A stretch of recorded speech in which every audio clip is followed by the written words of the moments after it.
What's going on, everybody? This is MDENT313, and I'm back at y'all with another one. Listen, I want to start by saying we have some unfortunate boxing news. I know it felt like I've done this multiple times. It seemed like we get in a fight, they give us a date, a couple weeks later to a month or two later, the fight's not happening, right? So unfortunately, it's being reported that Errol Spence versus Sebastian Fundora fight is off. And so far this year, that was the biggest fight I was looking forward to because I wanted to see how Errol Spence was going to come back, how he was going to look. Because that was a tough fight. That was a very dangerous, tough fight. I wanted to see if his punch resistance was going to be the same. I wanted to see if he was still going to be the same as far as his aggression. I wanted to see if he was going to improve defensively. What changes he was going to make, what adjustments, what new skill set that he was going, that he added, or what tools he added to his skill set, I should say, things of that nature, right? I also was looking forward to seeing how Fundora would look, right? I thought he looked good in the Tim Tszyu fight. I thought he fought well. I thought he used his height well for the first time ever. Because usually for a tall guy, he likes to mix it up on the inside and brawl. But he used his height very well, especially once Tim Tszyu got that cut over his eye. He seemed to gauge distance. He used his jab well. I like the way he was pivoting with his feet. Staying out of range a lot for Tim Tszyu, other than in spots, right? I thought he was very effective. I thought he was sharp. I thought he was accurate. Looked like he had solid power as well. And man, there was a lot of questions that I wanted answered in that fight. In addition to that, I also, would like to see how Devin Haney looks in his comeback, how Ryan looks in his comeback. Just, man, I'm looking for some great boxing in general. But anyway, what I wanna also talk about is what you see in the thumbnail. Errol Spence tweeted, and is of the lines of guys, if they wanted to, could be out the ring for 2 years, juicing and then taper off when it's time to fight, right? I guess from what he was saying, that guys have pretty much, or fighters have, and these trainers and the people involved in the sport behind the scenes pretty much have gotten very, very good at masking performance enhancing drugs, right?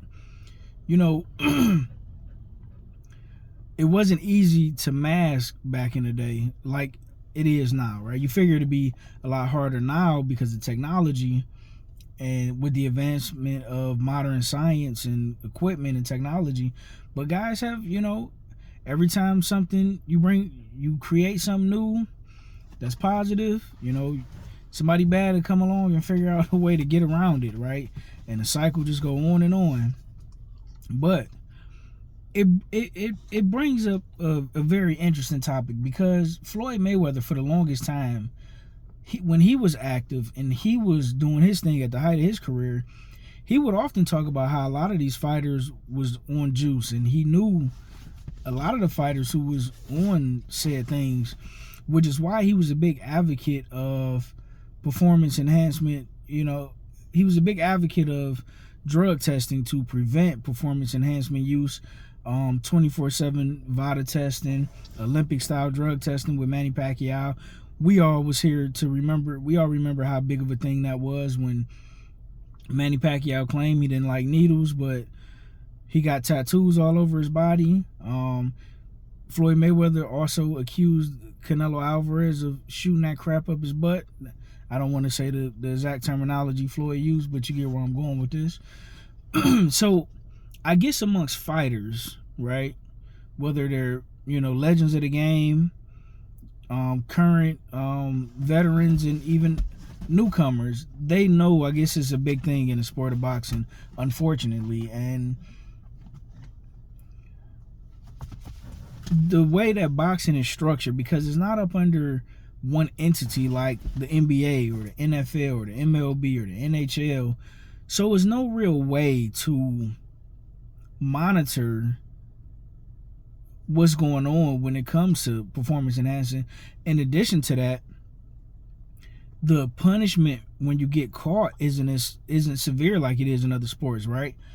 if you look at the current landscape of boxing, most of your top fighters, right? We'll say your mid-level to elite level fighters, they don't fight that often because they make pretty good money, right?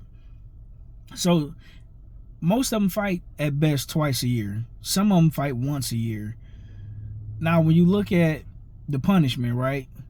Some guys, they may get a fine, but let's say for an example, if you're getting $10 million and you're getting fined $1 million, yeah, $1 million, it sucks getting fined $1 million, but you still got $9 million left. In addition to that, guys may get a 6-month suspension or a year suspension. Well, to somebody who only fights once or twice a year, that's not really a suspension for them. You see what I'm saying? It's not a real punishment, because it's not like, especially when it's certain fighters, right?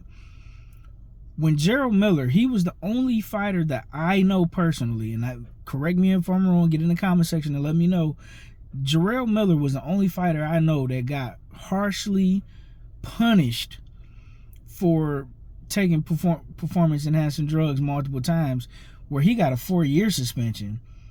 Most of these guys, because I believe Canelo was caught twice and only got a year suspension. Ryan Garcia only got a year suspension. You know, and Devin Haney had to fight.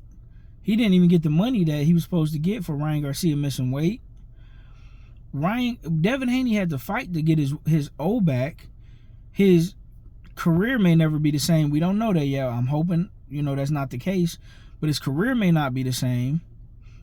He had to fight to get his O back. He didn't get his money that he was supposed to get for being ripped off, for Ryan Garcia being unprofessional and missing weight that they agreed upon. It's just the Wild Wild West. There's no governing body to oversee that things are being done in its proper manner, like it's supposed to be done. And it seems like when these things happen to the African American fighters, it's like no one cares. And even the fans, before I even talk about these promoters and these managers and stuff like that, the fans don't care when it happened to American black fighters. Like, they laugh about it. All they care is that you take a loss. They don't care how the loss happened. They don't care who the loss is to. They don't care if the person cheated, if they missed weight, if they've taken PEDs, if they had loaded gloves, whatever. As long as you beat the American black fighter, that's all anybody cares about. And then what I notice is when those other guys get busted for PEDs or loaded gloves or whatever it may be, is pretty much shut up and deal with it. What are you crying for? Get your get back in blood, where you may never be the same physically.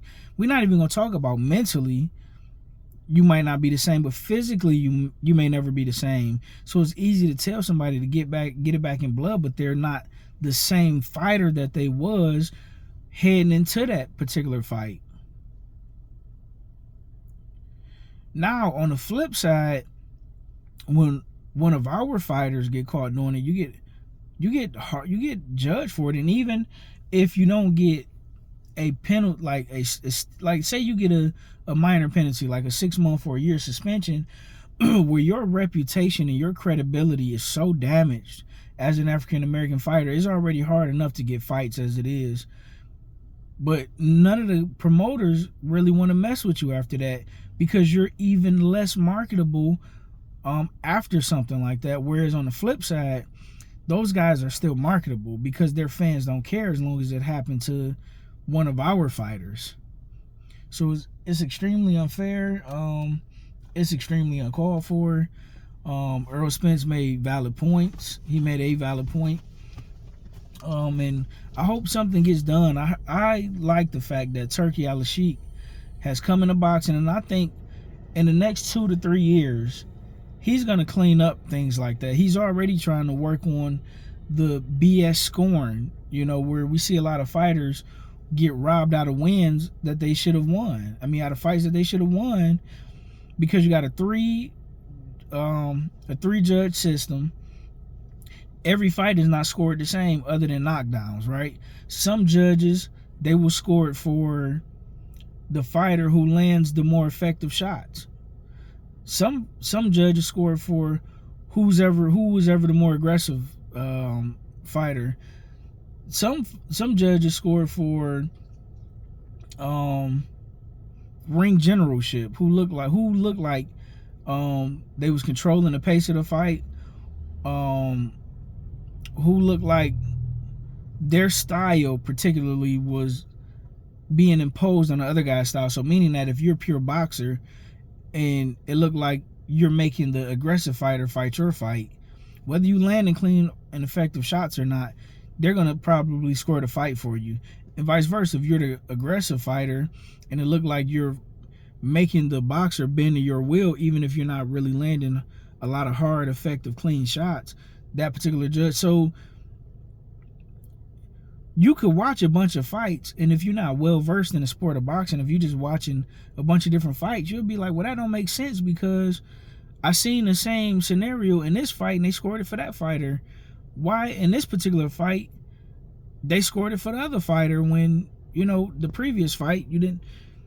So what Turki Al-Sheikh decided to do was implement an AI scoring system. Now, they still haven't perfected it, but they tested it out in the Tyson Fury and Alexander Usyk rematch. I haven't heard much about it since. You know, we heard, you know, what that particular score was, but we don't know exactly how it collects its data, what's being used, and how it works. So they're still trying to perfect it. But I think if you give Turki Al-Sheikh enough time, not only will he get that together, but he'll clean up these PED situations, these performance enhancing situations, in addition to fighters who are not considered big draws still being able to get big fights and still get lucrative paydays, because he's trying his best to monopolize the sport of boxing and make it more of a tournament style. And I think that that's a great idea. But you let me know what you guys think in the comment section. Like, share, and subscribe. I'm out. Peace.